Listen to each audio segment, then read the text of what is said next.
Man lazimal istighfar, siapa yang banyak beristighfar, Allah berikan 4. Ja'alallahu lahu min kulli dhiqin makhraja, segala kesempitannya dilapangkan Allah, sempit hatinya dilapangkan Allah, sempit dadanya dilapangkan Allah. Wali wa min kulli hammin faraja, segala kesusahannya diberikan Allah kemudahan. Susah rezekinya, susah hidupnya, susah pikirannya, susah urusannya, dimudahkan Allah. Wa razaqahu min haitsu la yahtasib, diberi Allah rezeki dari jalan yang tidak disangka-sangka, yang tidak diduga-duga, datang rezeki itu. Siapa yang menjanjikan? Nabi Muhammad SAW. Nabi bicara dari mana? Wa ma yantiqu 'anil hawa in huwa illa wahyun yuha. Dia bicara bukan mengikuti hawa nafsunya, melainkan dari wahyu yang dibawa oleh Jibril dari Allah Subhanahu wa taala. Memperbanyak istighfar. Yang keempat, wa ma kana Allahu mu'adzibahum wa hum yastaghfirun. Allah tidak akan menurunkan azab wa hum yastaghfirun selama mereka mau beristighfar. Oleh sebab itu, kenapa tsunami tidak datang? Kenapa gunung tidak meletus? Kenapa air yang dari laut tidak naik ke darat? Kenapa tidak terjadi gempa bumi? Masih ada di Sidrap yang beristighfar. Masih ada orang yang bangun malam, salat sunat taubat menjelang subuh. Wabil ashari hum yastaghfirun. Menjelang azan subuh, di waktu sahur dia memperbanyak istighfar.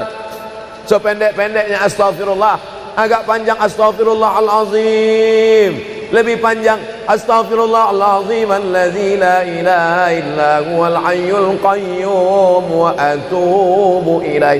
Yang lebih afdal sayyidul istighfar, Allahumma anta rabbi la ilaha illa anta khalaqtani wa ana 'abduka wa ana 'ala 'ahdika wa wa'dika mastata'tu a'udzu bika min syarri ma sana'tu abu'u laka bi ni'matika 'alayya wa abu'u bi dhanbi faghfirli fa innahu la yaghfiru dzunuba illa anta. Dibaca dia setelah subuh, dijaga Allah sampai zuhur. Dibaca setelah zuhur, dipelihara sampai asar. Dibaca selepas asar, dijaga sampai maghrib. Dibaca sehabis maghrib, dijaga sampai isya. Dibaca habis isya, dijaga sampai subuh. Allahumma anta rabbi la ilaha illa anta khalaqtani wa ana 'abduka, aku hambamu, wa ana 'ala ahdika, aku dalam perjanjian denganmu, wa wa'dika, aku dalam MOU denganmu, mastata'tu, sesuai kemampuanmu. Abu ulaka bi ni'matika alayya, aku datang menghadapmu dengan nikmatmu, nikmat mata, nikmat telinga, nikmat otak, nikmat hati, nikmat buah pinggang, nikmat kaki, nikmat tangan. Wa abu bi dzambi, tapi justru aku datang membawa dosa. Aku datang membawa nikmat, tapi justru aku datang membawa dosa. Dosa telinga, dosa mata, dosa lidah, dosa hati. Mestinya aku datang membawa nikmat, datang membawa pahala. Wa abu bi dzambi, tapi justru aku datang membawa dosa. Tapi aku yakin dan percaya, fa innahu la yaghfiru dzunuba illa anta, tak ada yang bisa mengampunkan segala dosa kecuali engkau. Di musim pandemi yang selama ini selesai sholat hanya 3 kali saja. Assalamualaikum warahmatullah, assalamualaikum warahmatullah, astaghfirullahaladzim, astaghfirullahaladzim, astaghfirullahaladzim. Diperbanyak istighfar. Wallahi, kata Nabi Muhammad SAW, Nabi bersumpah, wallahi demi Allah, inilah astaghfiru ila rabbi wa atubu ilaih. Aku beristighfar kepada Allah, aku bertaubat kepada Allah mi'ata marrah, 100 kali sehari semalam. Jadi kita pun bisa beristighfar 100 kali sehari semalam. Kalau kita hitung jari kita ini sendinya ada 20, 1, 2, 3, 4, 5, 6, 7, 8, 9, 10, 11, 12, 13, 14, 15, 16, 17, 18, 19, 20. 20 sendi. Habis sholat kita isi 20 istighfar. Habis subuh 20, habis zuhur 20, habis asar 20, habis maghrib 20, habis isya 20, ditambah doa 20, ditambah tahajud 20, ditambah witir 20, ditambah bangun tidur malam 20. Hanya sekali putaran tulang-tulang sendi. Kata Nabi, likulli sulama minkum sedekah, setiap tulang-tulang sendi ini mesti ada sedekahnya. Apa maksud sedekah tulang sendi? Sedekah orang kaya dengan uangnya, sedekah kita dengan sedekah tulang sendi. Astaghfirullahalazim, astaghfirullahalazim, astaghfirullahalazim, astaghfirullahalazim, astaghfirullahalazim. Allah menjanjikan balasan-balasan yang disampaikan oleh Nabi Muhammad sallallahu alaihi wasallam. Tapi di antara yang paling afdal di antara zikir ini semua adalah afdalu dzikri la ilaha illallah. Tidak ada zikir yang paling afdal daripada la ilaha illallah. Maka kita baca la ilaha illallah, la ilaha illallah, la ilaha illallah, ditutup dengan kalimat haqqin 'alaiha nahya, dengan itu kita hidup, wa 'alaiha namutu, dengan itu kita mati, wa bi'anu ba'su, dengan itu kita akan dibangkitkan di padang mahsyar. Hidupnya dengan la ilaha illallah, matinya dengan la ilaha illallah. Kenapa disebut hidupnya dengan la ilaha illallah? Karena waktu awal hidupnya ayahnya mengazankan ke telinganya, asyhadu an la ilaha illallah. Itulah makna alaiha nahya, dengan itu kita hidup. Kenapa disebut alaiha namutu, dengan itu kita mati? Karena matinya ditalqinkan ke telinga sebelah kanan, la ilaha illallah. Matinya pun dengan la ilaha illallah. Wa bi'anu ba'su, nanti dia dibangkitkan di padang mahsyar juga dengan kalimat la ilaha illallah. Tapi jangan lupa, orang yang hanya berkata la ilaha illallah tidak diakui Islamnya. Orang yang hanya berkata la ilaha illallah tidak diterima amalnya sebelum dia sepasang dengan Muhammadur Rasulullah. Oleh sebab itu maka solawat, apalagi hari ini hari Jumat, Sayyidul Ayyam, kata Nabi, perbanyaklah solawat pada hari Jumat. Allahumma salli ala Sayyidina Muhammad wa ala ali Sayyidina Muhammad. Allahumma salli ala Sayyidina Muhammad wa ala ali Sayyidina Muhammad. Allahumma salli ala Sayyidina Muhammad wa ala ali Sayyidina Muhammad. Khusus pada hari Jumat. Hari yang lain kita berselawat, tapi pada hari Jumat maka kita perbanyak solawat, solawat, solawat, solawat. Inna salatakum ma'rudatun alayya. Solawat kamu dari rumah kamu, dari tempat kamu bersolawat. Solawat orang sidrap dibawa ke Masjid Nabawi. Salawat orang sidrap dibawa ke makam Nabi. Allahumma salli ala Sayyidina Muhammad dari Masjid Agung Sidrap dibawa ke Masjid Nabawi di kota Al-Madinah Al-Munawwarah.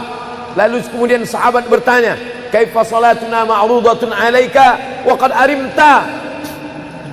Bagaimana salawat kami dibawa ke makammu padahal engkau sudah mati, meninggal dunia? Bukankah orang yang mati itu tidak hidup? Bukankah orang mati itu dimakan cacing tanah? Apa jawab Nabi? Innallaha harramal arda ajsadal anbiya. Allah mengharamkan tanah memakan jasad para nabi.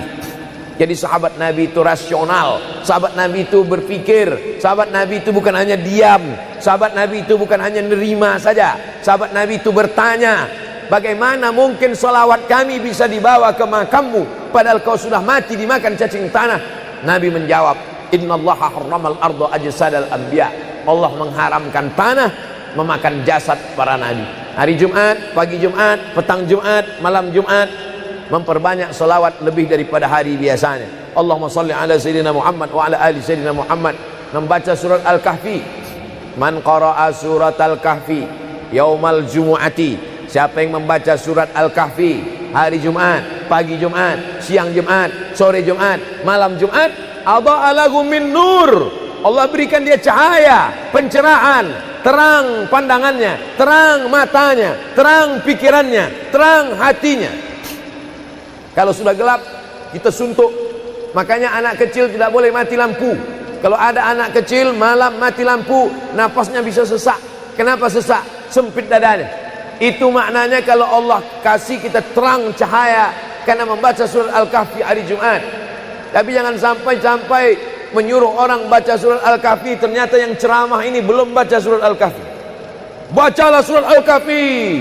Ustaz sudah baca? Oh, saya ngajak aja. Enggak. Sebelum ceramah saya baca dulu. Malam Jumat, tadi malam.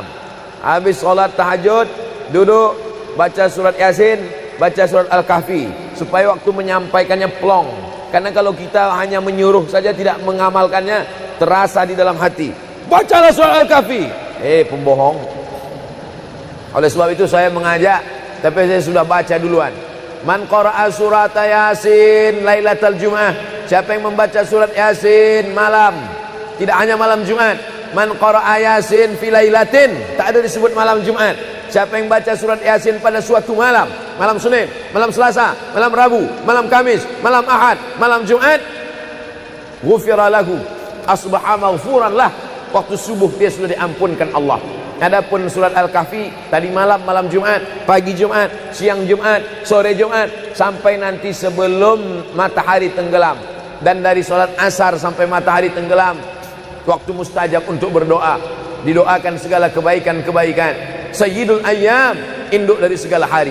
Berapa banyak orang amat sangat ingin hidup di hari ini, tapi meninggal kemarin sore. Berapa banyak amat sangat ingin hidup di bulan ini, tapi sudah didahului oleh ajal, janji kepada Allah Subhanahu wa taala. Jangan ada sedetik pun waktu yang sia-sia, yang kosong hampa tanpa kita isi dengan amal kepada Allah Subhanahu wa taala. Man shalla alayya salatan, siapa yang berselawat satu kali, sallallahu alaihi biha asyra, Allah balas 10 kebaikan. Huttan anhu asyara sayiat, ditutupi 10 kesalahan. Wa rufi'at lahu asyara darajat, dinaikkan 10 darajat tingkatan kemuliaan. Satu kali salawat 10 dosa diampunkan, 10 kebaikan pahala dituliskan, 10 derajat kemuliaan diangkat, dinaikkan di hadapan Allah Subhanahu wa taala. Oleh sebab itu maka hari ini kita perbanyak selawat, pertemuan selawat, berjumpa dengan orang berselawat. Dan kita memang melakukan tradisi-tradisi itu. Ketika ada orang mau menikah berselawat, anaknya akikah berselawat, acara walimah berselawat, khatib khutbah Jumat kalau tidak berselawat batal Jumatnya. Orang yang sedang sholat kalau dia tidak berselawat, menurut mazhab Syafi'i batal sholatnya. Orang yang berdoa kalau tidak berselawat, doanya tergantung tidak dikabulkan Allah. Majlis kita kalau tidak ada selawat, maka majlis itu berubah menjadi majlis antanajifah, majlis mangkai, majlis busuk, majlis berbau. Oleh sebab itu tidak ada cara lain menolak ini semua adalah dengan cara bersolawat, solawat dan solawat. Itu poin yang ketiga. Poin yang keempat, di antara menjauhkan kita dari bala ini, tolak bala ini adalah shadaqatus sirri tadfa'u mitatassu. Sedekah menolak bala, mati su'ul khatimah. Makanya dulu kita ada istilah sedekah tolak bala. Sedekah menolak musibah, sedekah menolak bencana, sedekah menolak wabah.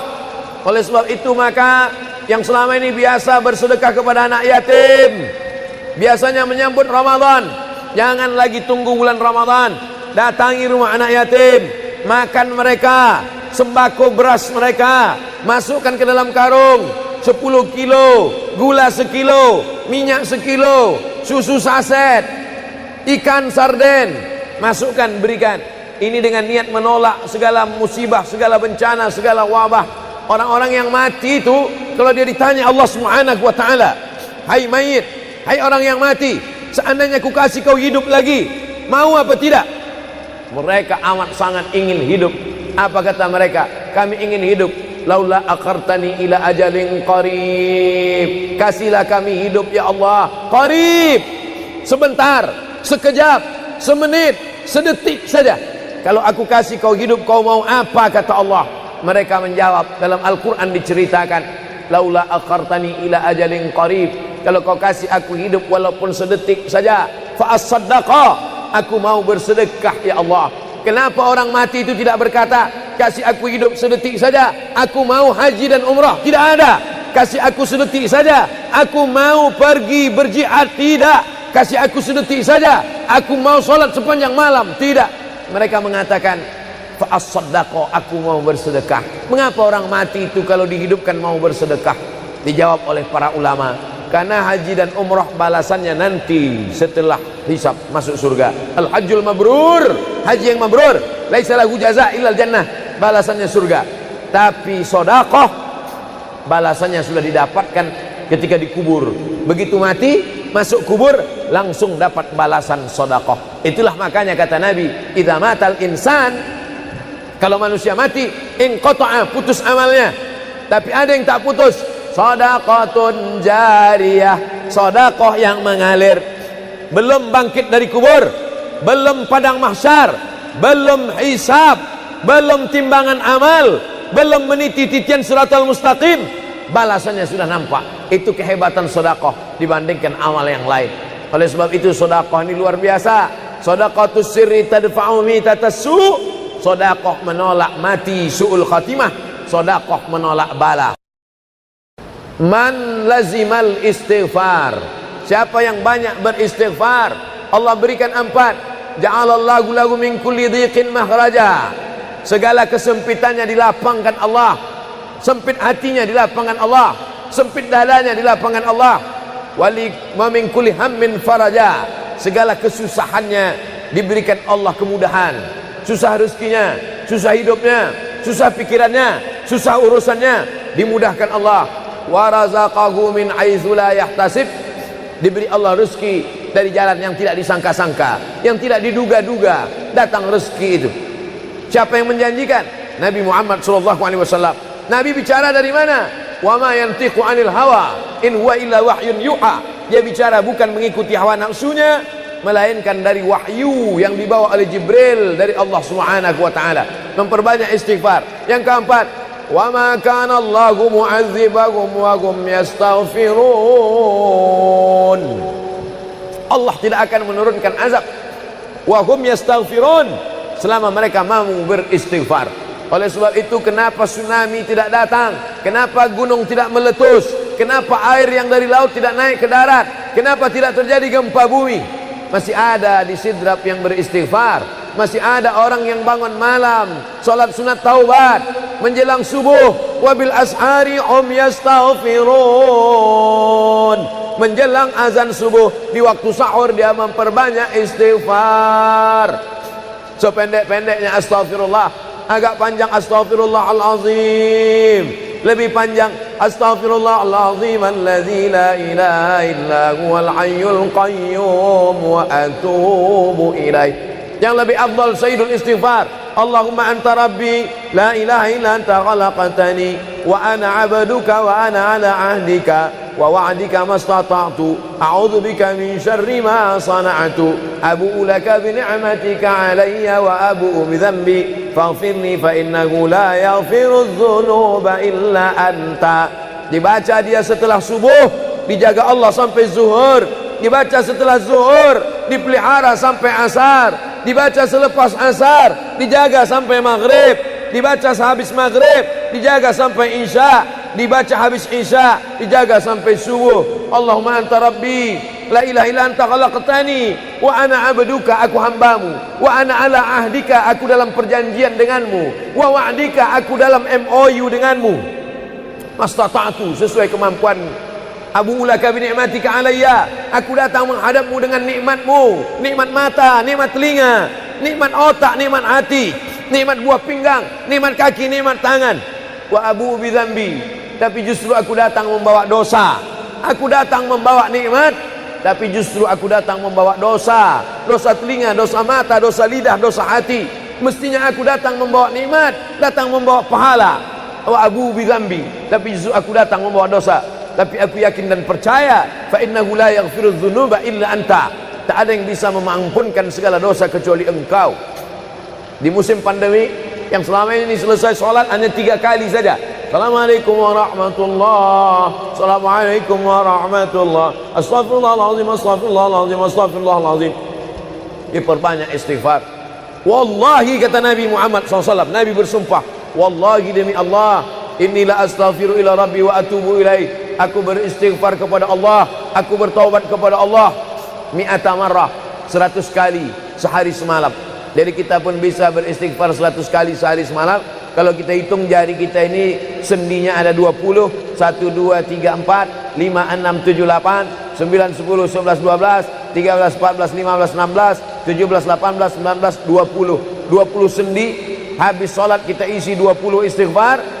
Habis subuh 20, habis zuhur 20, habis asar 20, habis maghrib 20, habis isya 20, ditambah doa 20, ditambah tahajud 20, ditambah witir 20, ditambah bangun tidur malam 20. Hanya sekali putaran tulang-tulang sendi. Kata Nabi, likulli sulama minkum sedekah, setiap tulang-tulang sendi ini mesti ada sedekahnya.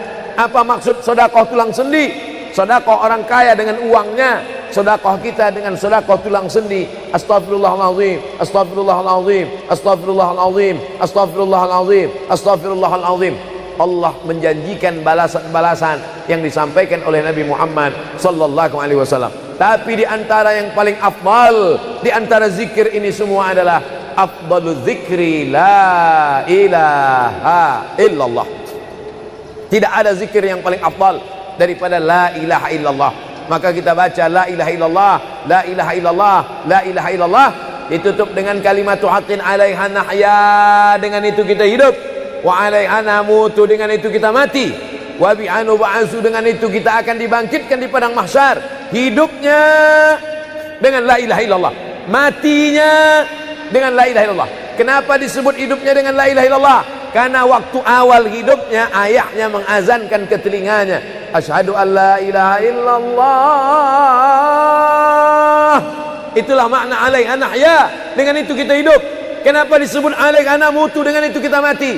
Karena matinya ditalqinkan ke telinga sebelah kanan, la ilaha illallah. Matinya pun dengan la ilaha illallah. Wa bi'anu ba'su, nanti dia dibangkitkan di padang mahsyar juga dengan kalimat la ilaha illallah. Tapi jangan lupa, orang yang hanya berkata la ilaha illallah tidak diakui Islamnya. Orang yang hanya berkata la ilaha illallah tidak diterima amalnya sebelum dia sepasang dengan Muhammadur Rasulullah. Oleh sebab itu maka solawat, apalagi hari ini hari Jumat, Sayyidul Ayyam, kata Nabi, perbanyaklah solawat pada hari Jumat. Allahumma salli ala Sayyidina Muhammad wa ala ali Sayyidina Muhammad. Allahumma salli ala Sayyidina Muhammad wa ala ali Sayyidina Muhammad.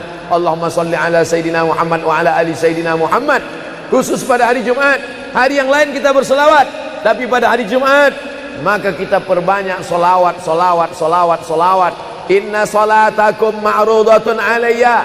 Solawat kamu dari rumah kamu, dari tempat kamu bersolawat. Solawat orang sidrap dibawa ke Masjid Nabawi. Salawat orang sidrap dibawa ke makam Nabi. Allahumma salli ala Sayyidina Muhammad dari Masjid Agung Sidrap dibawa ke Masjid Nabawi di kota Al-Madinah Al-Munawwarah. Lalu kemudian sahabat bertanya, kaifa salatuna ma'rudatun alaika wa qad arimta? Bagaimana salawat kami dibawa ke makammu padahal engkau sudah mati, meninggal dunia? Bukankah orang yang mati itu tidak hidup? Bukankah orang mati itu dimakan cacing tanah? Apa jawab Nabi? Innallaha harramal arda ajsadal anbiya. Allah mengharamkan tanah memakan jasad para nabi. Jadi sahabat Nabi itu rasional. Sahabat Nabi itu berpikir. Sahabat Nabi itu bukan hanya diam. Sahabat Nabi itu bukan hanya nerima saja. Sahabat Nabi itu bertanya, bagaimana mungkin salawat kami bisa dibawa ke makammu padahal kau sudah mati dimakan cacing tanah? Nabi menjawab, innallaha harramal arda ajsadal anbiya. Allah mengharamkan tanah memakan jasad para nabi. Hari Jumat, pagi Jumat, petang Jumat, malam Jumat, memperbanyak salawat lebih daripada hari biasanya. Allahumma salli ala Sayyidina Muhammad wa ala ali Sayyidina Muhammad. Membaca surat Al-Kahfi. Man qara'a surat Al-Kahfi yaumal jumu'ati. Siapa yang membaca surat Al-Kahfi hari Jumat, pagi Jumat, siang Jumat, sore Jumat, malam Jumat, adha'a lahu min nur. Allah berikan dia cahaya, pencerahan, terang pandangannya, terang matanya, terang pikirannya, terang hatinya. Kalau sudah gelap, kita suntuk.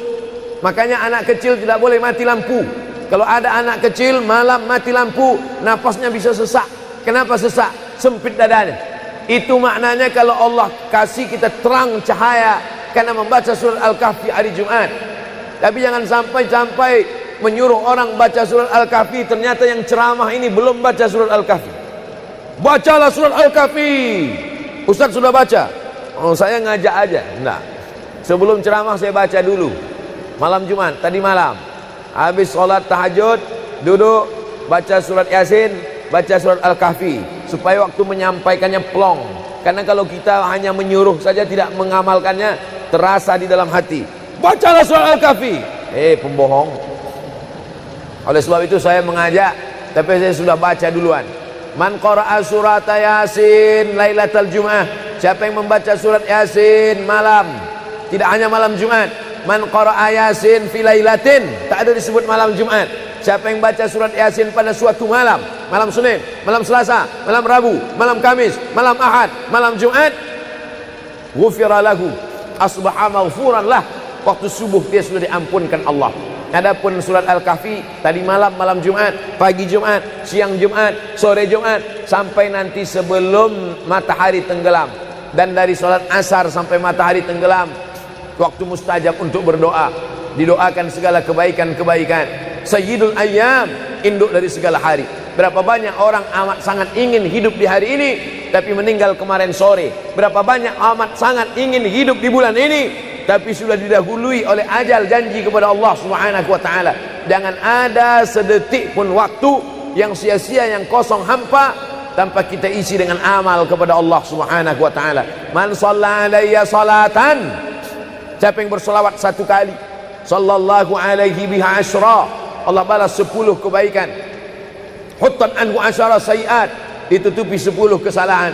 Wa rufi'at lahu asyara darajat, dinaikkan 10 darajat tingkatan kemuliaan. Satu kali salawat 10 dosa diampunkan, 10 kebaikan pahala dituliskan, 10 derajat kemuliaan diangkat, dinaikkan di hadapan Allah Subhanahu wa taala.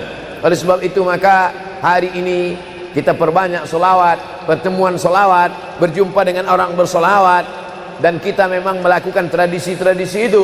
Ketika ada orang mau menikah berselawat, anaknya akikah berselawat, acara walimah berselawat, khatib khutbah Jumat kalau tidak berselawat batal Jumatnya. Orang yang sedang sholat kalau dia tidak berselawat, menurut mazhab Syafi'i batal sholatnya. Orang yang berdoa kalau tidak berselawat, doanya tergantung tidak dikabulkan Allah. Majlis kita kalau tidak ada selawat, maka majlis itu berubah menjadi majlis antanajifah, majlis mangkai, majlis busuk, majlis berbau. Oleh sebab itu tidak ada cara lain menolak ini semua adalah dengan cara bersolawat, solawat dan solawat. Itu poin yang ketiga. Poin yang keempat, di antara menjauhkan kita dari bala ini, tolak bala ini adalah shadaqatus sirri tadfa'u mitatassu. Sedekah menolak bala, mati su'ul khatimah. Makanya dulu kita ada istilah sedekah tolak bala. Sedekah menolak musibah, sedekah menolak bencana, sedekah menolak wabah.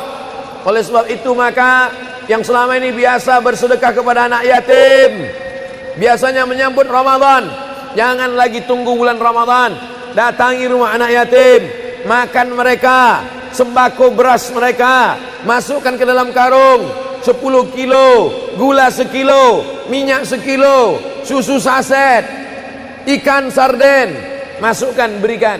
Ini dengan niat menolak segala musibah, segala bencana, segala wabah. Orang-orang yang mati itu kalau dia ditanya Allah Subhanahu wa taala, hai mayit, hai orang yang mati, seandainya ku kasih kau hidup lagi, mau apa tidak? Mereka amat sangat ingin hidup. Apa kata mereka? Kami ingin hidup. Laula akhartani ila ajalin qarib, kasihlah kami hidup ya Allah qarib, sebentar, sekejap, semenit, sedetik saja. Kalau aku kasih kau hidup, kau mau apa? Kata Allah.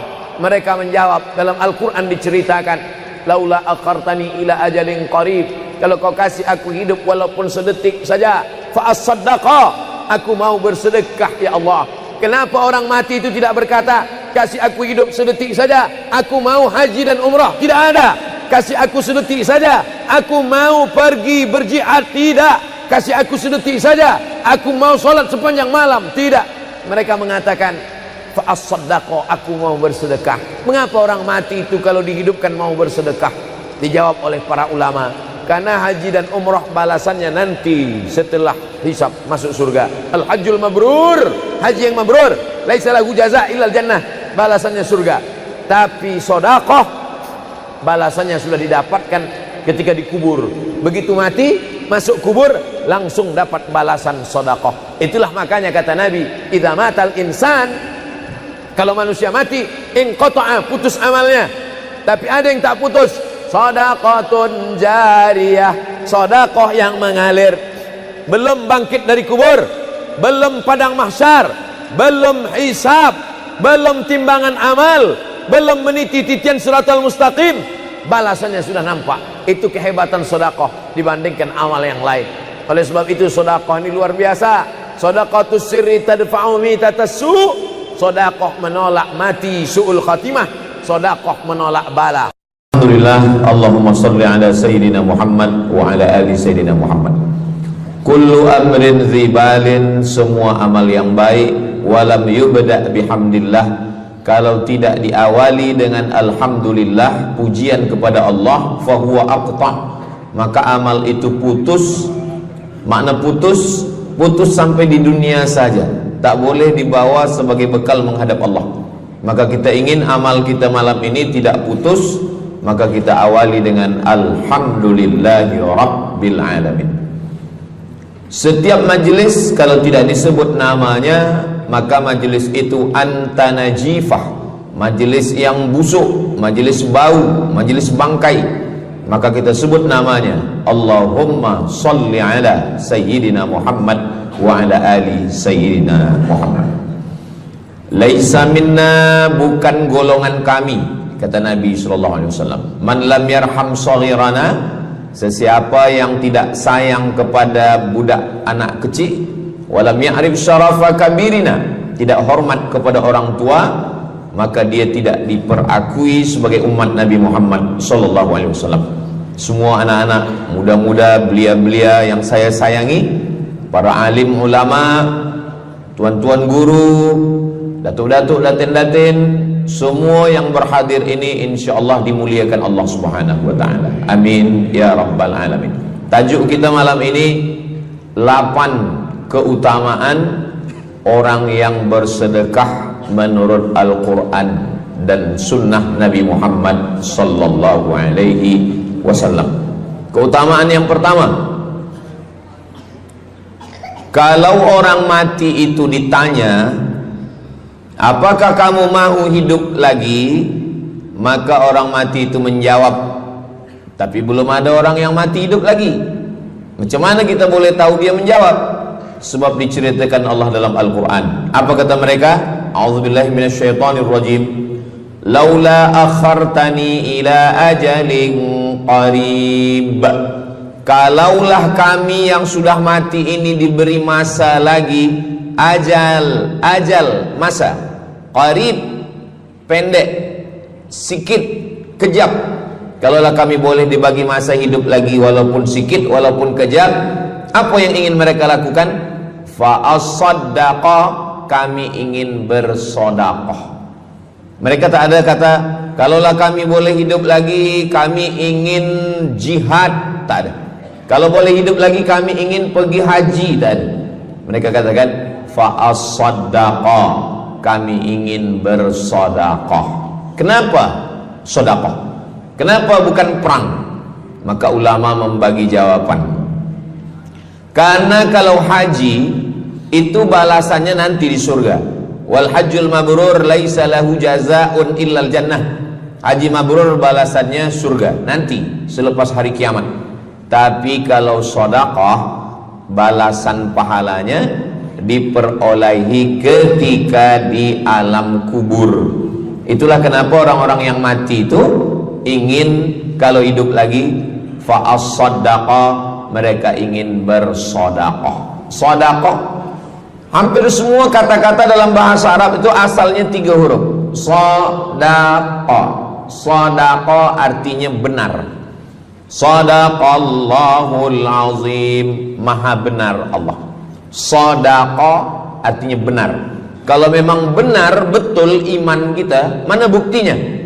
Buktinya adalah dengan bersedekah. Itulah kenapa sedekah itu disebut dengan sedekah, tanda iman itu benar. Karena untuk menggerakkan lidah bercakap sangat mudah. Apa kata pepatah orang Melayu? Lidah tak bertulang, mudah saja menggerakkan. Asyhadu an la ilaha illallah wa asyhadu anna Muhammadar Rasulullah. Kalau memang benar betul cakap, mana buktinya? Buktinya adalah sedekah. Lelaki mengatakan saya cinta kepada kamu, senang saja nak mengatakan cinta, tapi apa bukti, proof, mana memang betul cinta? Maka dia mesti bagikan sedekah. Kalau yang tadi itu sedekah, kalau ini namanya sadaq. Sadaq artinya mahar. Mahar pernikahan lelaki dengan perempuan, aku nikahkan engkau dengan anak saya dengan memberikan cincin emas dan gelang rantai tunai. Itulah dia sadaq, tanda bukti cinta dia kepada seorang perempuan. Sadaqah, benar. As-sidqu, sidik, benar. As-siddiq, orang yang benar. Maka disebut dia dengan Abu Bakar Siddiq, kerana dia benar memberikan emas sebesar batu waktu dibawa pergi hijrah bersama Nabi Muhammad SAW. Maka dia disebut dengan Siddiq kerana dia benar imannya dengan memberikan sedekah. Tapi ada makna siddiq yang lain, ketika yang lain mendustakan Nabi, tak percaya kepada Isra Mi'raj, dialah orang yang percaya, maka disebut dia dengan Siddiq.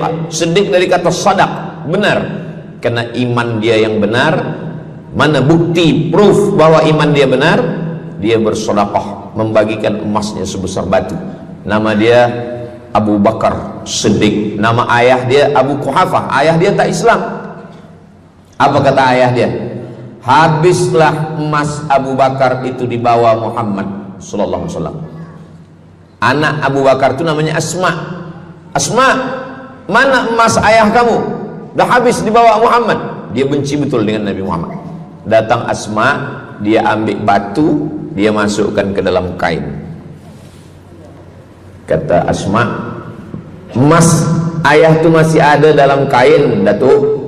Lalu Abu Quhafah memegang. Abu Quhafah ni buta, dia tak nampak. Oh ya, masih ada lagi.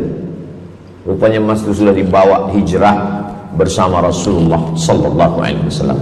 Makanya kata Nabi, "Lau anfaqa ahadukum mithla Uhudin zahaban." Seandainya ada di antara kamu yang boleh berwakaf emas walaupun sebesar bukit Uhud. Bukit Uhud itu panjangnya 7 km. Seandainya ada di antara kamu yang boleh berwakaf emas sebesar bukit Uhud, itu tak sampai setengah tapak tangan Sayyidina Abu Bakar Siddiq. Kenapa? Sebab kalau sekarang ada orang bersedekah banyak, memanglah sekarang sudah aman. Tapi masa itu masa susah, masa payah, Abu Bakar Siddiq menunjukkan bukti keimanannya. Ini keutamaan yang pertama menurut Al-Quran. Kenapa orang bersedekah? Kerana orang-orang mati, kalau dia boleh bagi tambah umur hidup lagi, mereka berkata, fa'as-saddaqa, kami ingin bersedekah. Itu yang pertama. Yang kedua, sampai berapa nih? Sampai 8. Tadi saya dibagi tahu Ustadz sampai 8. Atau tak pun sampai 8, kalau dah habis 60 minit habis. Yang kedua, idzas sama'un fatarat, langit terbelah. Wa idzal kawakibun tasarat, planet bertembung, berjatuhan. Wa idzal biharu fujirat, lautan diletupkan, tsunami namanya. Wa idzal quburu bu'athirat, semua yang dikubur dibangkitkan. Selepas itu kita pun bangkit dari kubur. Innama amruhu idza arada syai'an ayyakula lahu kun fayakun. Bila kita bangkit, tak ada atap, tak ada dinding, tak ada pokok kayu. Semua gunung-gunung macam bulu kambing dihembus angin. Wa takunul jibalu kal ihnil manfush, macam bulu kambing dihembus angin. Di mana kita bernaung? Di mana kita berlindung? Kata Nabi sallallahu alaihi wasallam. Ini yang kedua. Kullu mri'in tahta zilli sadaqatihi, orang akan bernaung di bawah sedekah.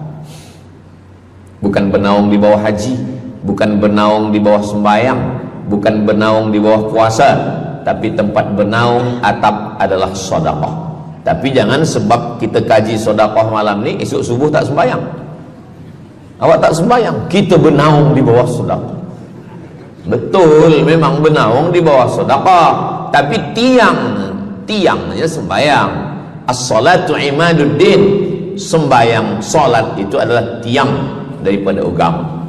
Maka tempat kita berlindung, tempat kita bernaung nanti adalah sedekah. Ada yang tenggelam kerana peluh saking panasnya, ada yang tenggelam kerana peluh sampai ke lutut, ada sampai ke pinggang, ada sampai ke leher, ada yang tenggelam habis. Tapi ada orang yang merasa sejuk, selesa. Kenapa? Kullu mri'in tahta zilli sadaqatihi, orang akan bernaung di bawah sedekah. Orang-orang yang membina masjid, macam mana mahalnya masjid, jutaan ringgit, maka ketika dia mati menghadap Allah Subhanahu wa taala, semua kepanasan, semua terik, matahari sejengkal dari ubun-ubun kepala, tapi ada orang yang tahta zilli sadaqatihi, dia akan bernaung di bawah sedekah. Mudah-mudahan panjang umur, Allah bagi kita rezeki supaya kita boleh bernaung di bawah sedekah kita nanti insyaallah. Kita masa siang 12 jam, malam 12 jam, tapi di akhirat nanti 50 alfasanah, 50.000 tahun, belum tentu lagi diputuskan di pengadilan Allah Subhanahu wa taala. Datang orang menghadap Nabi Adam, wahai Adam, kami sudah kepanasan, kami tak tahan di padang mahsyar ini. Kata Nabi Adam, saya malu menghadap Allah. Dulu kata Allah, la taqraba hadhihi syajarah, jangan dekati pokok kuldi, fatakuna minaz zalimin, nanti engkau jadi orang zalim. Fa azallahumas syaitan, tapi digoda syaitan. Lalu kemudian Nabi Adam bertaubat. Doa yang paling tua doa Nabi Adam, Rabbana zalamna anfusana wa illam taghfir lana wa tarhamna lanakunanna minal khasirin. Datang mereka menghadap kepada Nabi Nuh. Cepatlah Nabi Nuh menghadap kepada Allah supaya diputuskan mahkamah ini. Kata Nabi Nuh, saya malu menghadap Allah. Anak saya Kan'an, masa saya panggil, ya bunayya, wahai anak saya Kan'an, irkam ma'ana, ayo mari naik ke atas perahu sampan ayah. Apa kata Kan'an? Sa'awi ila jabali ya'simuni minal ma, saya naik sampan, saya naik ke atas bukit, saya akan selamat. Rupa-rupanya hujan 40 hari 40 malam tenggelam. Kita belum lagi 40 hari 40 malam, baru 2 hari buaya dah naik ke jalan. Macam mana 40 hari 40 malam? Maka saat itu, saat anaknya Kan'an akan tenggelam, apa kata Nabi Nuh? Ya Rabbi, ya Allah, inna bni min ahli, itu anakku ya Allah. Allah marah. Apa kata Allah? Innahu laisa min ahlik, dia bukan anakmu. Innahu amalun ghairu salih, karena amal dia tak baik. Nabi Nuh malu menghadap Allah. Datang mereka kepada Nabi Musa alaihissalam. Kata Nabi Musa, saya pun malu menghadap Allah kerana perbuatan Bani Israel, umat saya jahat. Mereka datang menghadap Nabi Isa. Kata Nabi Isa, saya malu menghadap Allah kerana mereka menyembah saya selepas saya meninggalkan mereka.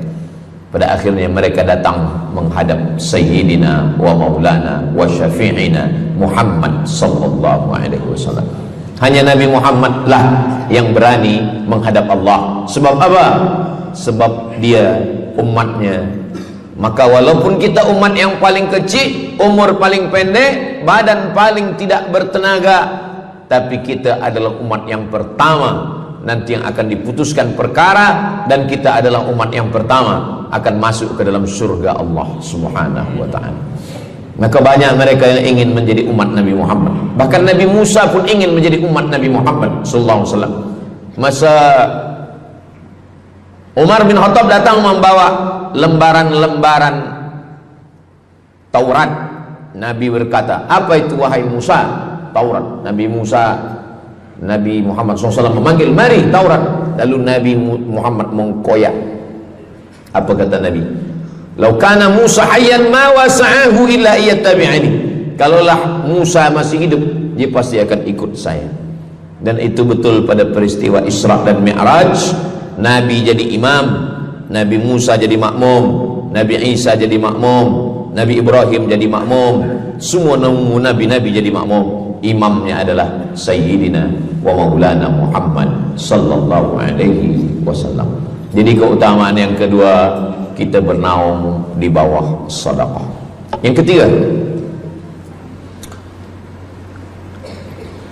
sadaqatus sirri tutfi'u ghadabar rabbi kama yatfa'ul ma'an nar.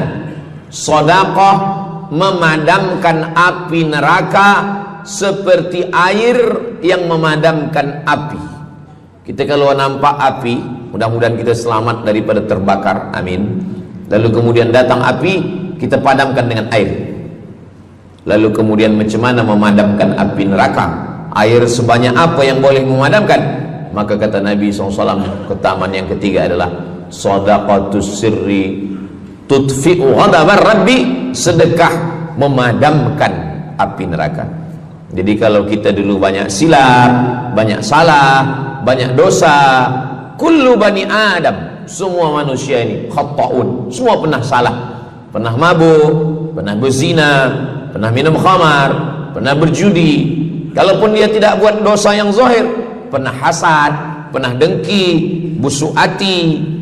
Maka ketika itu macam mana memadamkan murka Allah dengan istighfar, memadamkan dengan sembahyang, solat, sunat, taubat? Ada satu cara lagi. Dengan cara apa? Memadamkannya dengan sedekah. Tudfi'u ghadabar rabbi, memadamkan murka marah Allah subhanahu wa ta'ala, padam dengan sedekah. Tapi tentu saja sedekah yang ikhlas kerana Allah subhanahu wa ta'ala. Datang seorang yang sudah banyak dosa menghadap Nabi, menghadap pendeta Yahudi. Wahai pendeta Yahudi, saya ini banyak salah, banyak dosa. Saya sudah membunuh 99 orang. Apakah mungkin Tuhan mengampunkan dosa saya? Kata pendeta Yahudi, Tuhan tidak mengampuni dosa kamu kerana kamu sudah membunuh. Dia cabut pisau dia. Kalau begitu, kamulah yang ke-100. Dia dah bunuh 99. Itu maka saya takut juga kalau datang orang, Ustaz Somad, apakah Allah mengampuni dosa saya? Apa dosa kamu? Membunuh orang. Ayo Allah ampunkan dosa. Faqtulu anfusakum, bunuhlah diri kamu. Surat Al-Baqarah. Bunuhlah diri kamu. Fataba alaikum, Allah menerima taubat kamu dengan membunuh diri. Sebab Bani Israel minta ampun kepada Allah bukan dengan istighfar, minta ampun kepada Allah bukan dengan sembahyang taubat. Bani Israel kalau dia minta ampun kepada Allah dulu zaman Nabi Musa, dia ambil pedang, dia ambil parang panjang, dia cari orang yang sama-sama berdosa. Saya ada dosa, saya cari tuan-tuan yang ada dosa. Tuan ada dosa? Ada. Kita nak bertaubat? Ya, ayo kita. Nanti kita sama-sama cincang. Nanti tuan cincang saya cincang tuan. Kita sama-sama mati, baru Allah ampunkan dosa. Faqtulu anfusakum, bunuhlah diri kamu. Fataba alaikum, Allah menerima taubat kamu. Tapi syariat Nabi Muhammad sallallahu alaihi wasallam, ma min muslimin yuznibu dzamban, kalau ada yang silap khilaf salah, summa yatatahhar, mandi taubat. Apalagi kita di Bandar Seri Begawan, bila tadi pesawat terbang nak landing turun, nampak cantik laut keliling. Jadi siapa nak mandi taubat, pergi ke laut. Kalau sampai ke tengah laut, bukan cuma dosa hilang, orangnya hilang sekali. Aku mandi taubat, saya mandi taubat. Selepas mandi taubat, tak boleh mandi taubat, wudu. Tak boleh wudu, tayamum. Selepas itu sembahyang sunat taubat. Usolli sunnatat taubat raka'ataini lillahi ta'ala. Dosanya perlu sebut, jangan sebut. Ada seorang lelaki, maaf, nafsu dia tinggi. Lalu di jalan dia nampak perempuan. Selepas itu maaf, dia cium. Selepas itu dia datang ke Nabi, dia mengadu, ya Rasulullah, tadi saya melakukan begini-begini. Tegak Umar bin Khattab, Allah sudah tutupi, kenapa kamu bukakan di hadapan orang ramai? Allah mengampuni manusia kecuali al-mujahirun. Al-mujahirun menampakkan dosanya dan bangga dengan dosanya. Ini orang akhir zaman ni sekarang banyak mujahirun. Dia mabuk, dia live streaming. Hai guys, dah mabuk ke malam ni? Ini al-mujahirun. Maka ulil amri mesti ambil hukum. Tapi orang yang pernah berdosa, pernah silap, pernah salah, jangan cerita lagi, tutup. Suami-suami kalau bertobat kepada Allah, mengadu kepada Allah, cukup. Jangan cerita ke istri. Allah menerima, istri tak terima. Jadi taubat cukup kepada Allah Subhanahu wa taala, mengadu dah. Bangkit tahajud malam minta kepada Allah. Jangan suara kuat-kuat. Cukup. Sebab tidak semua kejujuran boleh diterima orang lain. Tak semua perempuan boleh menerima kejujuran. Sakit hati dia. Allah Subhanahu wa taala Maha Pengampun. Selepas itu kemudian wa asbi'is sayyi'atal hasanata, dosa-dosa silap khilaf masa lalu bagaimana menutupinya? Hasanata, perbuatan baik. sembahyang baik, sholat baik, tapi ada yang paling baik. Apa dia? Shadaqatus sirri, memperbanyak sedekah, memadamkan murka Allah seperti api dipadamkan oleh air. Marah itu adalah kobaran dari api neraka. Bila kita sedang marah, itu adalah api neraka lahab. Lahab itu artinya berkobar. Lahab pakai ba, lahab. Sebab saya pernah juga lalu di satu jalan, ada rumah makan, restoran Abu Lahab, pakai P, lahab, mungkin lahab, makan lahab. Allah Subhanahu wa taala memadamkan murkanya. Inna rahmati sabaqat ghadabi, rahmatku lebih cepat daripada murkaku. Memang Allah marah, tapi ketika dia berbagi kepada orang lain, dia tutupi dosanya di masa yang lalu. Syarat taubat 3. Yang pertama, an-nadamu fil qalbi, menyesal dalam hati. Yang kedua, al-iqraru bil lisani, nyatakan dengan lisan, astaghfirullahalazim. Yang ketiga, al-itmaru alla ya'uda ilaihi abadan, tekad saya tidak akan buat lagi sampai mati. Namanya taubat nasuha. Nasuha 3 huruf. Nasoha artinya menyaring madu. Datang orang memanjat pokok kayu, dia ambil parang panjang, dia potong sarang lebah jatuh ke bawah, disaring dengan kain tipis, lalu kemudian tersangkut di atas kain, lilinnya tersangkut, lebahnya tersangkut, anak lebah tersangkut, rantingnya tersangkut, dahannya tersangkut, maka keluarlah madu. Itu bahasa Arabnya namanya nasuha. Apa makna nasuha? Menyaring dosa-dosa sehingga yang tinggal hanya amal soleh, yang sampah-sampah tersangkut. Sekarang susah nak minum madu yang asli, banyak palsu. Macam mana Ustaz, saya ni suka spesial minum madu. Apa tanda madu ni asli? Bawa pulang ke rumah, kalau istri marah itu asli.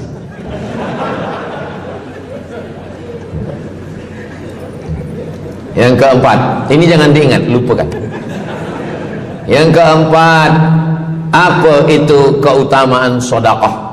Kata Nabi sallallahu alaihi wasallam, as-sadaqatu, sedekah itu tadfa'u mitatassu, menolak mati su'ul khatimah. Tak ada guna amal elok baik kalau mati dalam keadaan su'ul khatimah. Kita selalu berdoa, Allahumma khtim lana bihusnil khatimah. Maka cara untuk menolak mati su'ul khatimah ini adalah dengan cara sedekah. Banyak orang mati husnul khatimah, bukan ulama, meninggal di dalam Masjidil Haram sedang pakai ihram, selepas tawaf di belakang makam Ibrahim ketika sedang sujud terakhir. Itulah mati yang paling indah. Dalam wudhu sedang sembahyang, di sujud terakhir dalam tanah haram, dalam Masjidil Haram, di belakang makam Ibrahim. Meninggal, dibawa jenazah balik. Orang datang bertanya kepada ibunya, dia masih pemuda belia, apakah dia ulama? Dia bukan ulama. Kenapa dia mulia betul? Apakah dia pernah perang ke Palestina? Tidak. 2-3 hari selepas itu datang satu perempuan membawa budak kecil. Kamu siapa? Kami adalah orang yang tiap bulan dapat kiriman beras, minyak dan makanan dari pemuda ini. Saya maaf, seorang janda, ini anak-anak saya, dan dia selalu bagikan uang dia untuk makankan.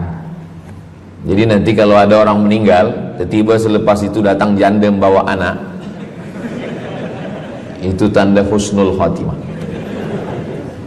Sebab dia belum nikah, dia masih lajang.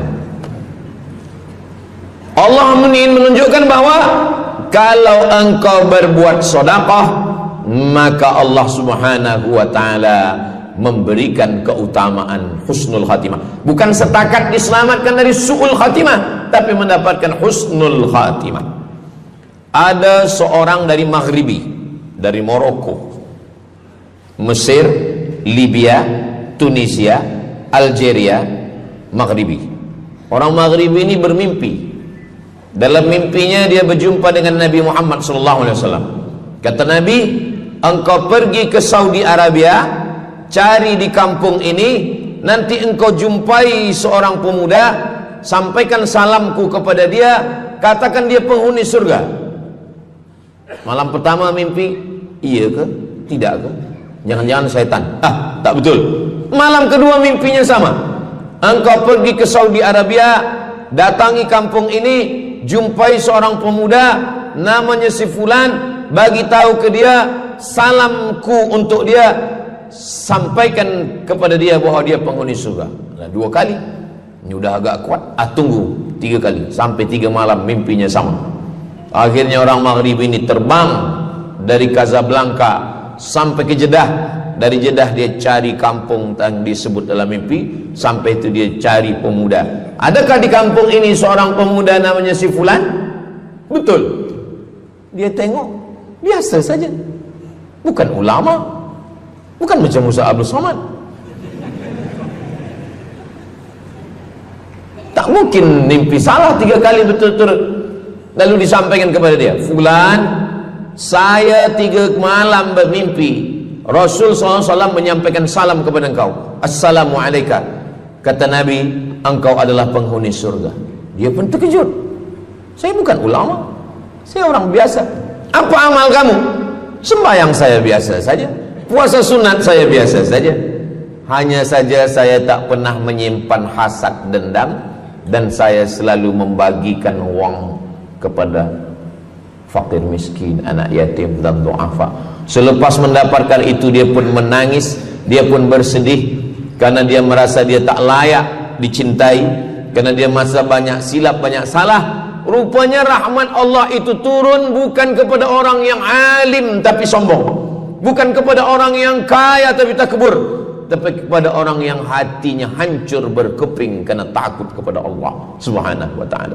Selepas itu dia pun meninggal dalam keadaan husnul khatimah setelah mendapatkan janji dari Rasulullah sallallahu alaihi wasallam. Apa maknanya? Bahwa kalau kita tak boleh sembahyang sampai tegak lutut bengkak, kalau kita tak tergolong orang yang rajin puasa sunat berhari-hari, kalau kita bukan orang yang kuat berjihad fisabilillah, maka carilah satu pintu. Pintu itu bernama babus sedekah. Karena banyak yang sudah melaluinya dan mereka dimuliakan Allah, diselamatkan daripada su'ul khatimah. Yang keberapa? Kelima. Saya sebetulnya ingat, saya nak cuba aja. Kalau jamaah masih ingat, itu maknanya mereka masih konsen lagi, masih sedar. Kalau dah terserah Ustaz lah nama berapa, kami pun dah tak balik dalam. Yang kelima, dawu mardakum bis sadaqah. Yang kelima, dawu mardakum bis sadaqah. Obati orang yang sakit di antara kamu dengan sedekah. Datang seorang lelaki yang lututnya bernanah menemui Imam Abdurrahman ibnu Mahdi. Wahai Imam Abdurrahman bin Mahdi, lutut saya ni bernanah, tak sihat-sihat. Kata Imam Abdurrahman bin Mahdi, saya ingat satu hadis Rasulullah, dawu mardakum bis sadaqah. Cuba engkau cari kampung yang di kampung itu tak ada air, kamu buat perigi. Perigi. Di kampung saya namanya perigi. Lalu dia pun pergi ke kampung yang tak ada air, dia galikan perigi. Selepas itu sehari, 2 hari, 3 hari, sepekan, sebulan, lutut dia sihat kering. Dia datang lagi kepada Imam Abdurrahman ibnu Mahdi. Alhamdulillah Imam Abdurrahman ibnu Mahdi, lutut saya sudah sihat. Apa hubungan lutut dengan sedekah? Rupanya setiap orang yang mengambil air untuk minum, untuk berwudu, untuk mandi, untuk memasak, selepas itu mereka berdoa, ya Allah, berikanlah kebaikan kepada orang yang sudah membagikan air ini. Ad-du'a silahul mu'min, doa senjatanya orang beriman. Kisah ini ada dalam kitab Sa'ah wa Sa'ah, Ajaib wa Taraif. Semua ada saatnya. Beberapa kisah-kisah yang ajaib diceritakan oleh Syekh Abu Amr al-Misri dalam judul buku Sa'ah wa Sa'ah Gharaib wa Taraib. Sudah diterjemahkan ke dalam bahasa Melayu, judulnya Semua Ada Saatnya. Nama penerjemahnya Abdul Somad. Boleh dicari di google.com. Semua ada saat. Lalu kemudian saya sampaikan hadis ini di masjid. Dawu mardakum bis sadaqah. Obatilah orang yang sakit di antara kamu dengan sedekah. Selepas itu saya turun dari masjid, saya pergi ke kereta, di parking, datang seorang jamaah. Memang yang Ustaz sampaikan tadi betul. Kata saya, memang betul. Takkan saya sampaikan tak betul? Apa maksud awak? Betul. Istri saya kena sakit kista sebesar duit di dalam rahim dia. Kata doktor, ini mesti diambil. Kalau tidak dia makin besar, makin besar. Tapi kalau diambil, dicabut, operate, nanti akan tercabut rahim sekali. Dan kalau rahim tercabut, maka nanti tidak boleh mengandung. Mendengar itu istrinya menangis. Suaminya tersenyum. Yang senyum budak kecil pula. Lalu kemudian rupanya istri dia tahu tentang hadis Nabi. Dawu mardakum bis sadaqah. Obatilah orang yang sakit dengan bersedekah. Maka dia pun bersedekah. Selepas itu mereka pergi lagi medical check up ke hospital. Sampai di hospital dicek USG, rupanya kista itu makin kecil dan hilang. Doktor tu pula bertanya balik, awak makan apa? Saya makan nasi, kata dia. Minum apa? Minum teh tarik. Saya amalkan hadis Nabi Muhammad SAW, dawu mardakum bis sadaqah. Kata doktor, awak tak perlu operate, dan ini tidak perlu dibelah, dan rahim awak masih boleh mengandung. Istrinya tersenyum, lakinya pula menangis. Begitulah Allah Subhanahu wa ta'ala. Syekh Abu Amr Al-Misri bercerita tentang seorang perempuan di Saudi Arabia. Dia pergi ke Amerika. Kata doktor di Amerika, kamu sudah balik ke rumah, makan kenyang, tidur lelap. Nanti kalau puan-tuan pergi hospital, lalu dokter bercakap, balik ke rumah, makan kenyang, tidur lelap. Itu maknanya malaikat maut dah dekat, tak ada obat. Maka dia pun balik ke Saudi Arabia. Dia ambil harta dia, dia sedekah, dia sisa, dia bagikan baki sikit untuk ahli waris. Selepas itu last kali dia pergi lagi ke Amerika, last medical check up. Apa kata doktor di Amerika? Kami sudah cek, kamu sihat walafiat. Banyak sekali orang-orang yang diberikan Allah Subhanahu wa taala keutamaan dengan sedekah, mukjizat bahwa Nabi SAW sudah meninggal dunia, tapi mukjizatnya masih ada sampai akhir zaman ini. Di antaranya adalah dawu mardakum bis sadaqah, obatilah orang yang sakit di antara kamu dengan bersedekah. Yang ketujuh, yatsba'ul mayyita salasun, yang mengiringi mayat orang mati ke liang lahat ada tiga. Yang pertama mal, bahasa Arabnya mal, orang kita menyebut mall, harta. Yang mengiringi manusia ke liang lahat, yang pertama maluhu, harta. Yang kedua ahluhu, istri, anak, menantu, kawan, jiran, sahabat.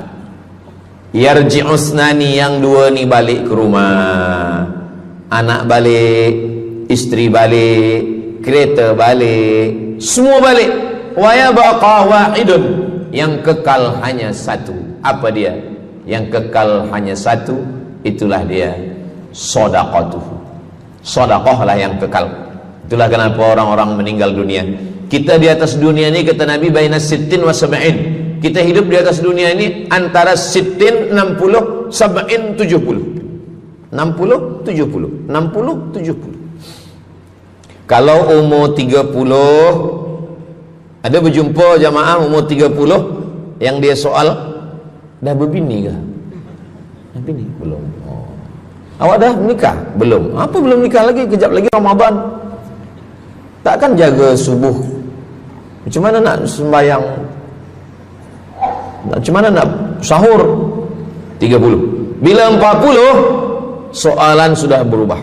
Saya ni diabetes, saya ni kolesterol, saya ni. Bila masuk 50, dah mula tanya, saya ni rabun, tak nampak lagi. Bini pun kadang tak nampak. Bini orang nampak. Bila 60, mendengar tazkirah Ustaz Somad, kunci satu, jangan tersinggung. Ada beberapa jamaah tersinggung, balik meninggal. Bukan kerana tersinggung, memang ajal dah sampai. Jadi, Ustaz umur berapa? Saya lahir 18 hari bulan Mei 1977. Umur rasa 27. Umur ini bukan masalah angka, tapi masalah rasa. Semua yang hadir uban. Semua yang hadir banyak uban. Semua yang hadir malam ini muda. Mana muda lagi Ustaz? Kami dah tua. Ini bukan orang tua. Ini orang tua yang terjebak di tubuh pemuda. Ini semua pemuda-pemuda. Siapapun yang sembahyang ke masjid, siapapun yang berjamaah, maka dia muda. Siapapun yang tidur di rumah tak sembahyang, dia sudah tua. Lautan kan kuseberangi, gunung kan kudaki, masjid kulalui. Ini orang tua semua. Jadi tua dan muda itu bukan masalah usia, bukan masalah umur, tapi masalah perasaan kita. Saya kalau ditanya orang, umur Ustaz berapa? Qamariyah apa Syamsiah? Muharram Safar apa Januari Februari? Jadi masalah umur ini insyaallah kita semua dibagi Allah kesihatan.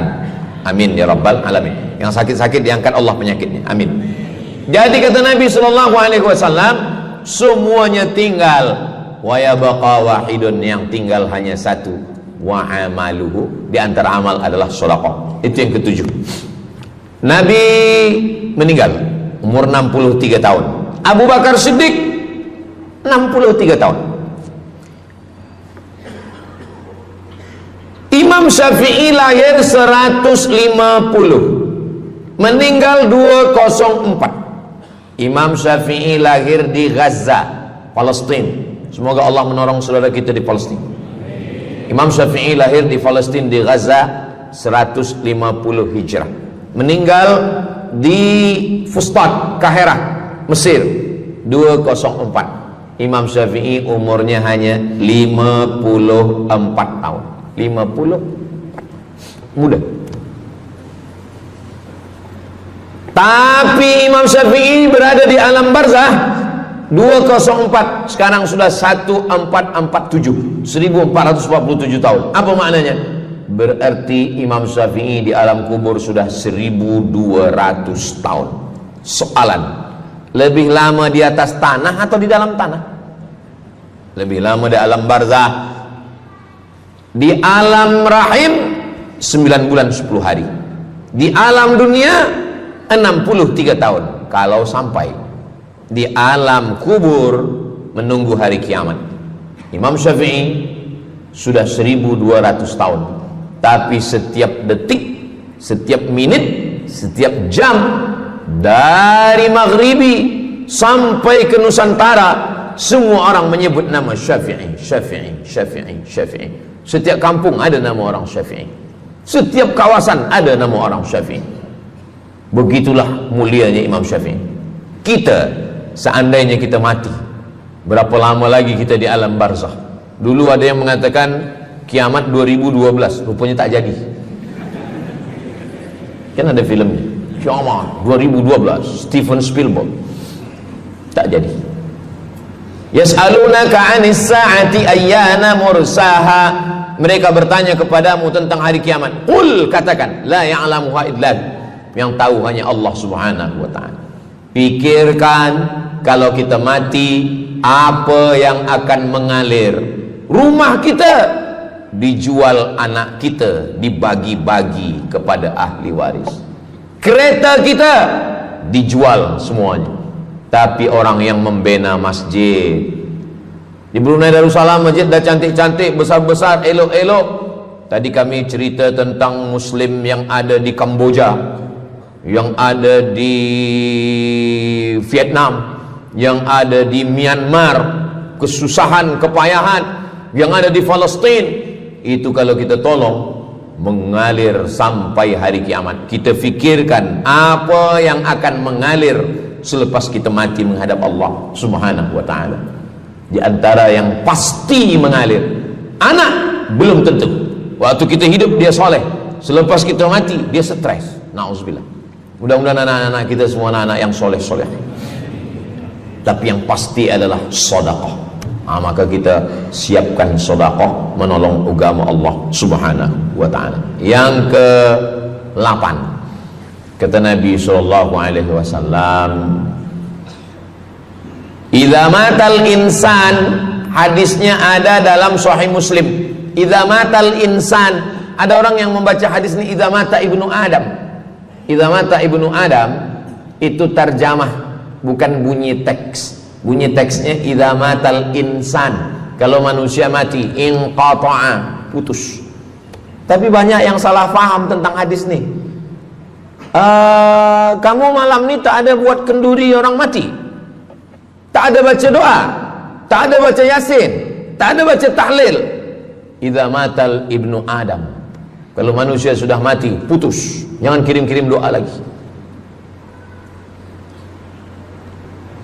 Banyaklah soalan ke saya, Ustaz Abdul Somad, ya, macam mana kalau orang sudah mati tak ada anak, lalu siapa yang mendoakan dia?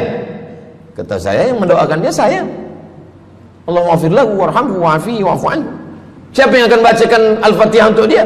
Saya akan bacakan Al-Fatihah. Saya tengok muka dia macam ragu. Dia tak percaya Fatihah ini sampai. Siapa yang tak percaya Fatihah sampai, saya tak marah. Sebab ni masalah yang ghaib. Siapa yang tak percaya Yasin itu sampai, siapa yang tak percaya Fatihah itu sampai, saya tak marah. Bagi saja nama semua, lengkap dengan bin. Nanti bila mati saya kirim. Bila tak sampai, cepat-cepat bagi tahu. Idza matal insan, kalau manusia mati, inqata'a amaluhu, yang putus tu amal dia, amal yang mati itu. Misal ini ada orang mati, namanya Abdul Somad. Ketika saya sebut nama lain tersinggung pula. Ada orang mati namanya Abdul Somad. Idza matal insan, kalau Abdul Somad ni mati, inqata'a amaluhu, maka yang putus tu amal dia. Amal Abdul Somad ni yang putus. Amal orang Brunei untuk Abdul Somad putus atau tak putus? Tidak putus. Datang berita, mereka tengok di Instagram Abdul Somad, Ustadz Abdul Somad Official. Bagi yang belum follow, cepat follow. Dapat berita Ustadz Somad sudah meninggal. Orang Bandar Seri Begawan, semua orang Brunei mengirimkan Al-Fatihah, mereka sholat ghaib. Sampai apa tak sampai? Sampai. Jadi mana yang putus itu apa maknanya? Amal dia putus. Amal orang mati ini putus. Amal orang hidup kepada yang mati tak putus. Saya bilang sekali lagi, yang putus itu amal orang mati. Amal orang mati putus. Apa maksud amal orang mati putus? Kepada muslimin muslimat, sila datang ke masjid yang akan membagi tazkirah almarhum Abdul Somad. Itu putus. Mana boleh tazkirah lagi? Orang mati itu amalnya putus, tapi amal orang hidup untuk orang mati tidak putus. Kalau memang putus, kenapa ada amalnya yang tak putus? Ada amal dia yang tak putus. Ini Abdul Somad mati dia, amal dia semuanya putus, tapi ada amal dia yang tak putus. Pertama, shadaqatun jariyah. Sedekah itu kan amal dia, tak putus. Sedekah dia bina masjid dia, sedekah dia tahfiz Quran. Budak-budak tahfiz Quran itu menghafal Quran, jadi tuan guru, punya murid, punya pondok, maka tak putus. Amal dia tapi tak putus. Yang kedua, ilmun yuntafa'u bih, mengajar dia, diamalkan orang, tak putus. Waladun solihun, anak soleh. Anak soleh itu maksudnya, anak soleh itu kan amal dia. Nah, itu yang banyak orang yang tak paham. Macam mana amal soleh, macam mana amal soleh itu amal kita? Macam mana anak soleh itu amal kita? Kalau istri, mohon maaf, kalau istri awak cuma awak tengok saja, apakah mungkin dia hamil? Nah, itu dah payah betul dah menjelaskan. Maknanya anak kita itu amal kita. Maka kalau kita mati, dia tetap mengalir. Bukan berarti doa orang lain tak sampai. Ini banyak orang salah faham. Selepas orang meninggal, tak usah baca doa lagi, tak usah Allah maafir lahu lagi, tak usah baca Yasin lagi, tak sampai. Maksud putus itu amal orang mati itu putus. Kalaulah putus amal orang hidup kepada orang mati, tak ada salat jenazah. Nanti kalau ada orang mengatakan, tak usah baca doa, kita udah putus semua. Nanti bila dia mati, jangan sembahyangkan. Sebab sembahyang jenazah itu kan amal orang hidup untuk orang mati. Allahu Akbar, Allahu Akbar, Al-Fatihah, Allahu Akbar, salawat, Allahu Akbar, Allahumma fir lahu warhamhu wa'afihi wa'fu anhu, Allahu Akbar, Allahumma la tahrimna ajrahu wa la taftina ba'dahu wa waghfir lana wa lahu wa li ikhwanina alladhina sabaquna bil iman wa la taj'al fi qulubina ghillan lil ladzina amanu rabbana innaka ra'ufur rahim. Empat itu sampai, Al-Fatihah sampai, doa sampai, Al-Fatihah sampai, solawat sampai, doa takbir 3 sampai, doa takbir 4 pun sampai. Itu maknanya amal orang hidup sampai, tapi amal orang mati putus. Apakah orang mati itu tetap beramal? Orang mati tetap beramal, tapi katanya putus. Yang putus itu amal wajib. Sholat wajib, tak wajib lagi. Puasa wajib, tak wajib lagi. Adapun amal yang tak wajib, makanya kalau ada suami yang tak mau amal wajib, suruhlah dia mati. Mana dalil ustadz bahwa orang mati tetap beramal? Waktu Nabi Muhammad SAW Isra Mi'raj, Nabi Isra Mi'raj, Nabi tengok Nabi Musa sholat di dalam kuburnya. Padahal Nabi Musa sudah meninggal. Itu menunjukkan orang meninggal pun beribadah, tapi ibadah dia tidak wajib lagi. Waktu sampai di Masjidil Aqsa, Nabi Ibrahim sholat, Nabi Musa sholat, Nabi-Nabi sholat, padahal mereka sudah meninggal dunia. Itu menunjukkan bahwa orang mati beribadah, tapi ibadahnya tidak wajib. Yang kita wajib ini hanya dari akil baligh sampai kita mati. Siapa yang wajib sembahyang? Akil baligh. Siapa yang wajib puasa? Akil baligh. Siapa yang wajib haji? Akil baligh mampu. Ada orang akil, ada orang baligh tapi tak akil.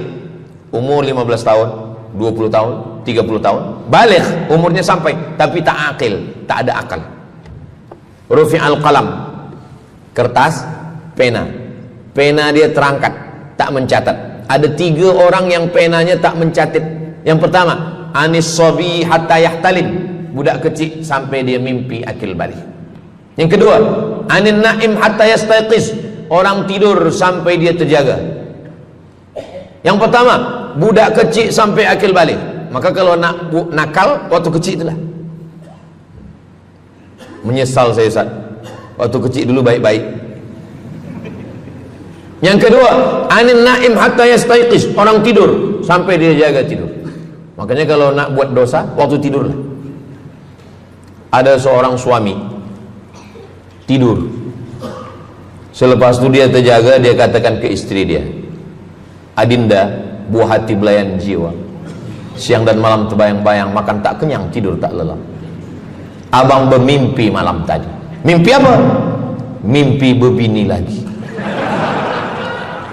Kata istri dia, engkau tidur lagi, mimpi lagi, ceraikan dia.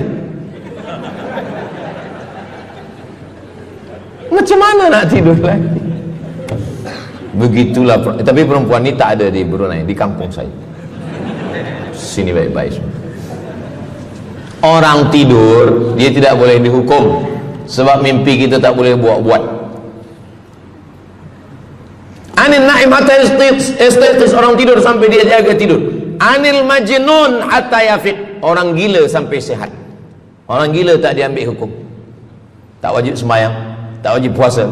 Itu maka kadang isteri kalau ada lelaki tak sembahyang, abang ni gila ke? Kata, aku tergila-gila dengan kamu sayang. Jadi siapa yang wajib? Macam mana dengan orang yang pikun, hilang ingatan? Hilang ingatan bila dari mula zuhur azan sampai waktu asar habis, ingatan dia hilang, maka dia tak wajib sembahyang. Tapi bila dia ingat sekejap, dia wajib lagi. Itu pula masalahnya Ustaz. Laki saya ni hilang ingatan waktu sembahyang saja. Lepas tu ingat balik berakal. Kata orang kalau sudah tua kita mengalami namanya demensia. Manusia demensia, amnesia. Amnesia tak ingat apa-apa, semua lupa. Itu maka kita bila nak pergi ke mana-mana guna helmet, sebab bila kepala ni terantuk lupa.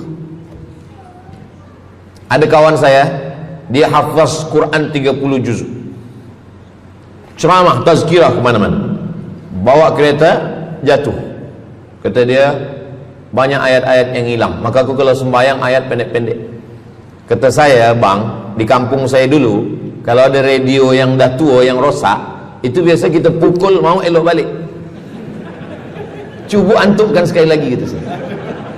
Kata dia, aku takut kalau aku antukkan Fatihah ni pula hilang. Maka Islam ini datang menjaga 5. Pertama, menjaga akal. Tak boleh minum khamar, tak boleh guna khamar, narkotik. Menjaga diri, tak boleh bunuh diri. Menjaga kehormatan, tak boleh menghina orang. Menjaga agama, tak boleh membawa aliran sesat, ateis, tak percaya, kekafiran. Menjaga harta, tak boleh ada mencuri, tak boleh ada dusta, tak boleh ada akad bohong, tak boleh ada tipu, tak boleh ada gharar, tak boleh ada zulm, tak boleh ada ghish. Man ghasyana falaysa minna. Siapa yang menipu kami, maka dia bukan golongan kami. Jadi berdasarkan 8 keutamaan ini, kalau ingat 8-8-nya alhamdulillah. Tak ingat 8, ingat 7, ingat 6, ingat 5, ingat 4, ingat 3, ingat 2, ingat 1. Satu pun tak ingat, innalillah. Tapi insyaAllah kita boleh ingat semua. Sebab apa? Sebab tazkirah malam ini direkodkan, nanti boleh ditonton ulang di channel Ustaz Abdul Somad Official. Jangan lupa subscribe, like, share, and comment.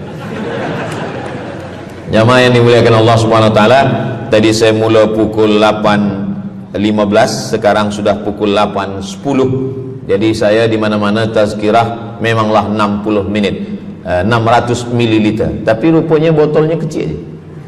Jadi sebenarnya setengah jam pun cukup. Jadi dari 8 tadi itu semua membagi kita semangat.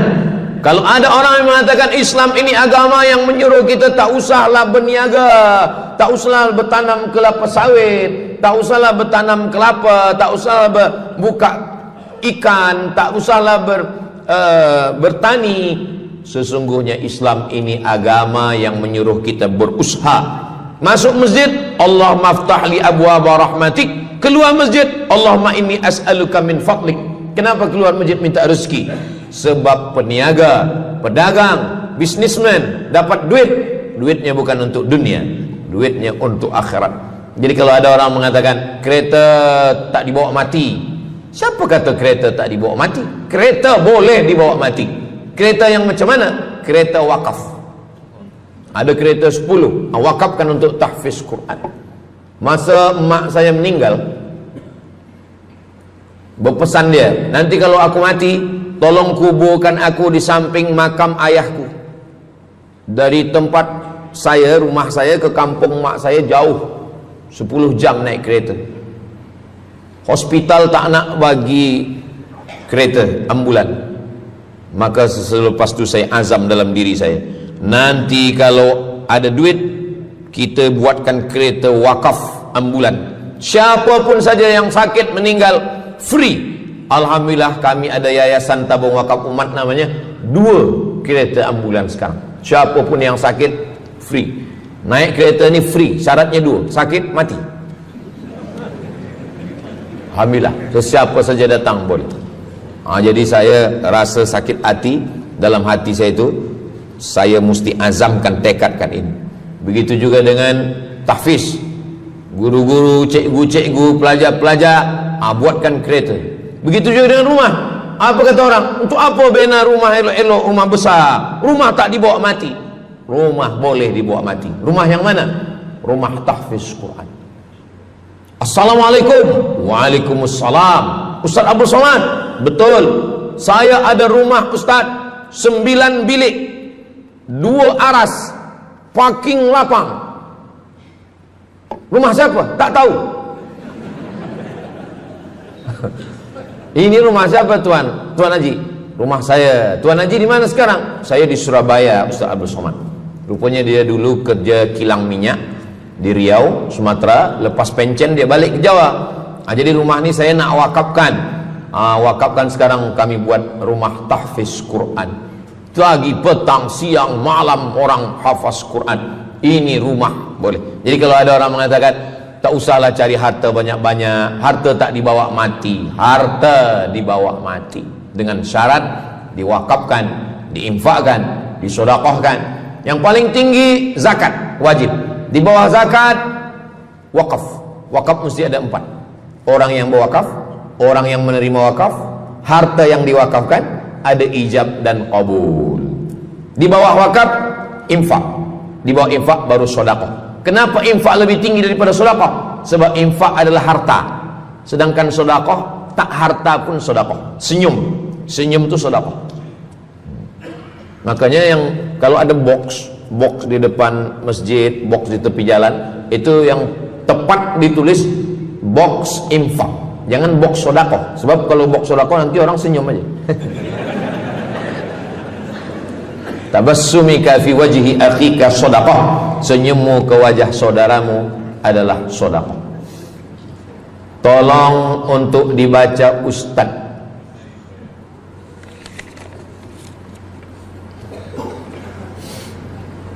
Seorang hamba yang ketika jahiliyah pernah mengambil hak orang dengan mengambil persen daripada uang infak. Setelah dia menyadari akan salahnya, dia bertaubat dan ingin mengembalikan hak tersebut. Masalahnya dia tidak mengetahui berapa dan ke siapa dibalikkan. Kalau kita termakan terpakai duit yang kita tak tahu entah punya siapa, cuba ingat-ingat. Memang kalau masalah ini kadang kita lupa memang. Coba ingat tahun berapa.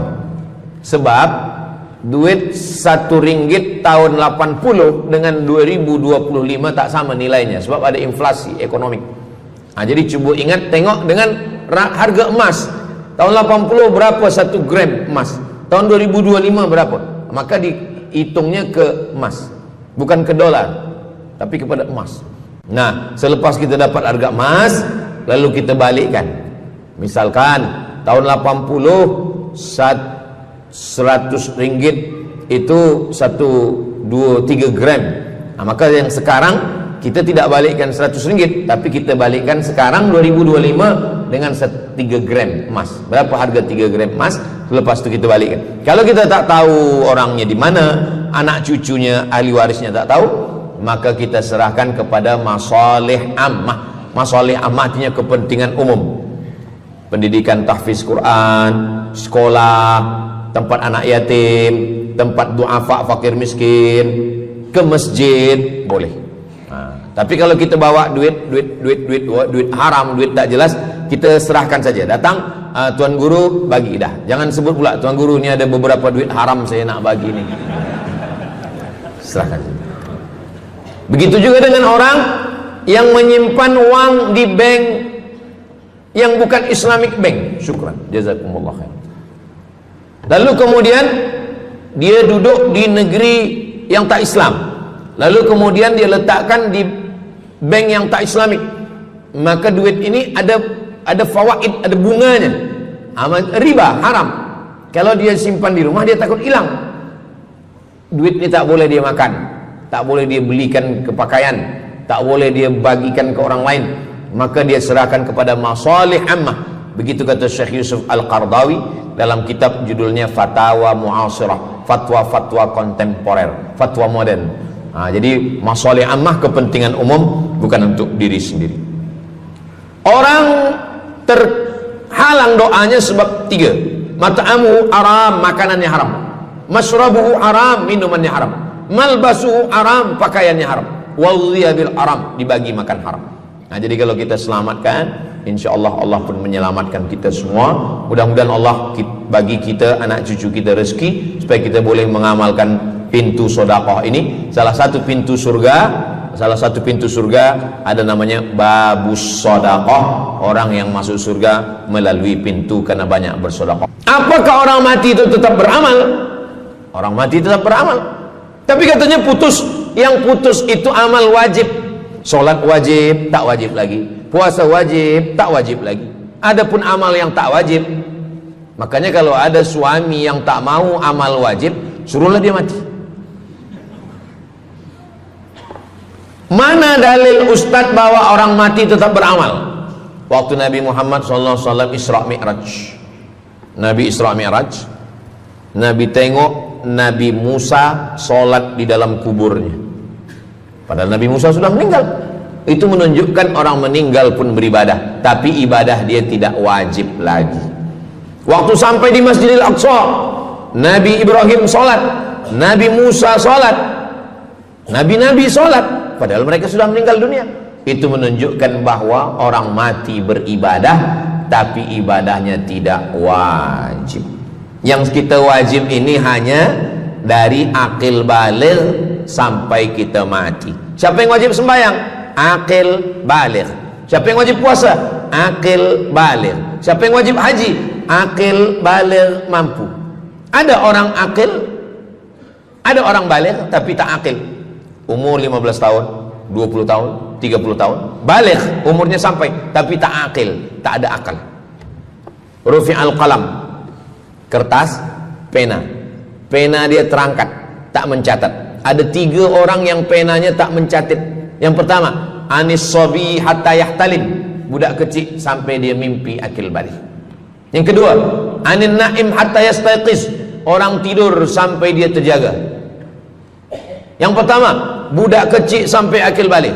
Maka kalau nak nakal waktu kecil itulah. Menyesal saya Ustaz, waktu kecil dulu baik-baik. Yang kedua, anin naim hatta yastayqiz, orang tidur sampai dia jaga tidur. Makanya kalau nak buat dosa waktu tidurlah. Ada seorang suami tidur, selepas itu dia terjaga, dia katakan ke istri dia, Adinda, buah hati belayan jiwa, siang dan malam terbayang-bayang, makan tak kenyang, tidur tak lelap.